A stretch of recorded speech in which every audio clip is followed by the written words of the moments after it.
اكبر مشكله بتقابل اي مهندس دلوقتي ان هو مش فاهم السوليوشن متكامل. بمعنى ايه؟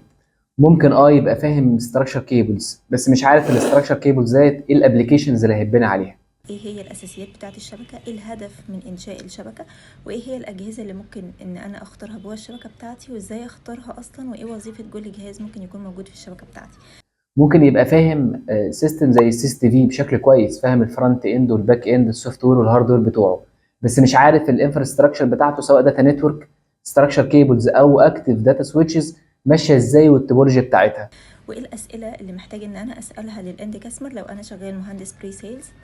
ايه الاسئله اللي المفروض لما يجي لي ريكويست مثلا ار اف بي او يجي لي بيل اوف ماتيريال المفروض اشتغل عليها. فانا بسمي المهندس دوت مهندس ناقص حته، لان هو مش فاهم السوليوشن، والعميل محتاج منك السوليوشن، والسوق بيكافئك ان انت فاهم سوليوشن وقادر تبيع سوليوشن او قادر تنفذ سوليوشن.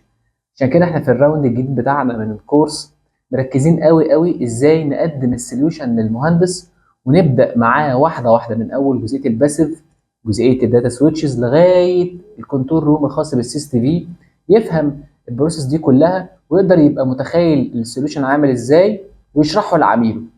ويشاركني فيه مهندسه زينب، هي اللي هتبقى مسؤوله عن جزئيه الداتا نتورك. انت مش محتاج عشان تحضر الكورس ده يكون عندك اي باك جراوند في اي حاجه، لان انا حرفيا ان شاء الله في الجزء ده من البدايه بشرح البيزكس قوي، بعرف كل المصطلحات البسيطه في البدايه خالص، حتى لو كانت الباك جراوند بتاعتك مهندس حساب.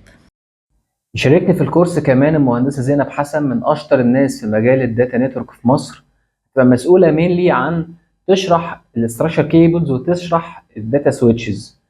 كل شرحنا هيبقى بشكل عملي جدا، احنا بنتكلم كلام موجود اون جراوند، طلبات العميل عامله ازاي، احنا محتكين بالماركت طول الوقت. ان شاء الله الجزء الخاص بالسي سي تي في طبعا هيكون بيتقدم عن طريق باشمهندس هيثم ابراهيم. مستنيكم في الراوند الجديد 1 مايو.